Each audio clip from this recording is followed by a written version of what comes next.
reste à Jérusalem avec la revue de presse de Daniel Haïk. Ce matin, Daniel, la presse israélienne prend le pouls d'un État d'Israël malade du coronavirus et constate avec une certaine colère que le reconfinement qui débutera demain risque bien de ne pas être efficace en raison de l'incohérence de certaines de ces mesures. Effectivement, Ilana, la presse israélienne exprime ce matin en manchette et dans ses pages intérieures le trouble qui s'est emparé de la population face aux mesures de reconfinement annoncées, des mesures qui vont entrer en vigueur demain à 14h.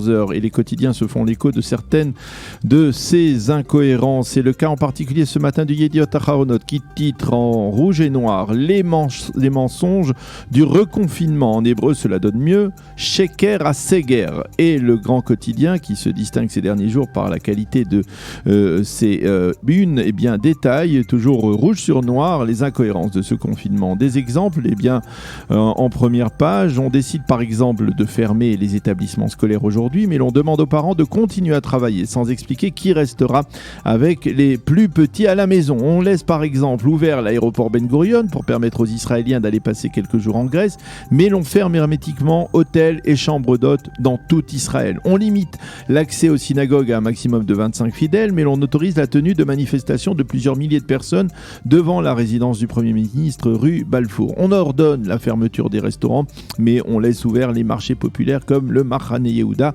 Voilà donc quelques exemples qui expliquent pourquoi, selon le Yediot Aharonot de ce matin, le reconfinement qui débute demain risque de ne pas être efficace et qui explique également le pessimisme du ministre de la Santé Yuli Edelstein qui admet que cette démarche ne suffira pas à faire baisser la dangereuse courbe des nouveaux malades. Ce confinement est tellement amateur, écrit ce matin le Yediot Aharonot, qu'il suffit d'un tout petit peu d'audace pour le violer.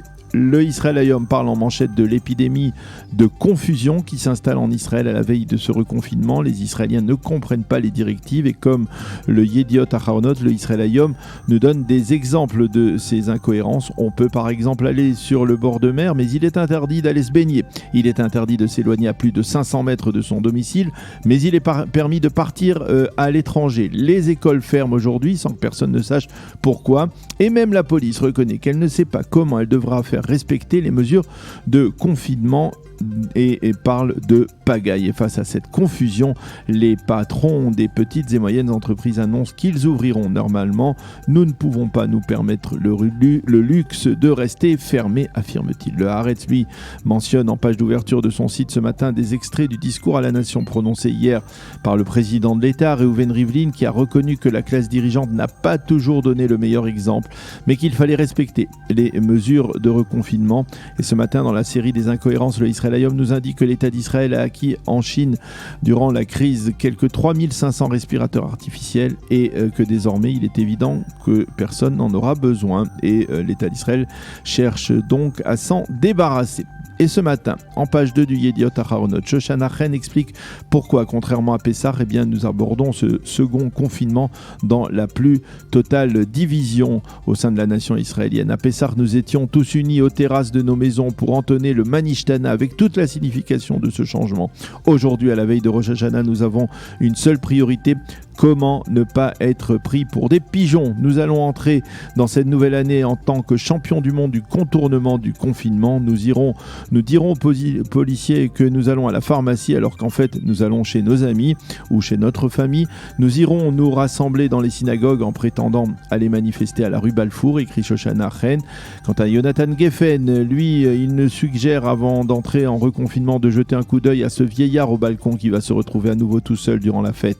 Dans ce pays jeune qui maltraite ses aînés, écrit-il, et il affirme qu'il serait temps de publier les données de ceux qui ont vécu depuis 6 mois un véritable électrochoc psychologique à cause du coronavirus. Dans le Israël Hayom, le docteur Itai Pessah affirme que sans une expression de solidarité nationale, nous ne parviendrons pas à vaincre le virus. Et le quotidien gratuit insiste ce matin sur la nécessité de ne pas oublier les personnes âgées lui aussi et de faire en sorte que dans leur isolement, eh bien, ils puissent malgré tout célébrer dans la joie et la santé cette nouvelle année. Quant au Maariv, eh bien, il nous livre ce matin une donnée effrayante. Au cours de la journée de mardi plus exactement, eh bien, on a recensé quelques 5500 nouveaux cas de Covid-19 en Israël, avec un total aujourd'hui de 549 malades graves et 13 décès en 24 heures.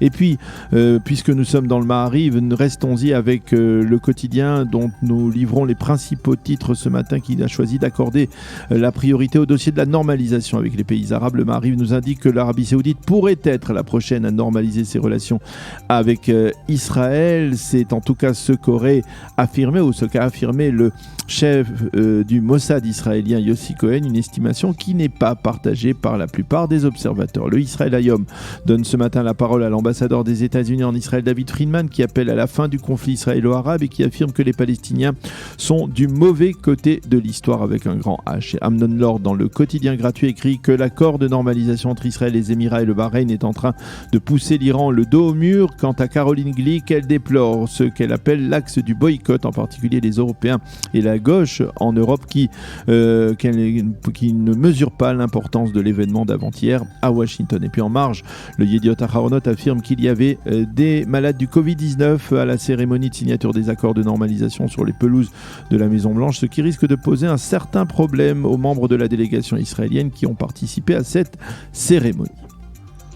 Et puis Daniel, nous terminerons ce survol de la presse israélienne par la situation sécuritaire dans le sud d'Israël. Oui, la tension reste vive ce matin, annoncent les quotidiens israéliens qui citent Tzahal et son porte-parole. Nos ripostes de ces dernières 48 heures à la reprise des tirs de missiles palestiniens n'est que le haut de l'iceberg. C'était également une déclaration faite par le ministre de la Défense, Benny Gantz. Le Yediot Aharonot cite le témoignage d'un des enfants d'Asher Biton, cet Israélien orthodoxe qui a été grièvement blessé par une roquette palestinienne tirée en direction d'Ashdod. L'alerte rouge a surpris notre père alors qu'il distribuait du pain aux plus nécessiteux à l'approche de la fête de Rosh Hashanah. C'est la fin de cette revue de la presse et des médias israéliens.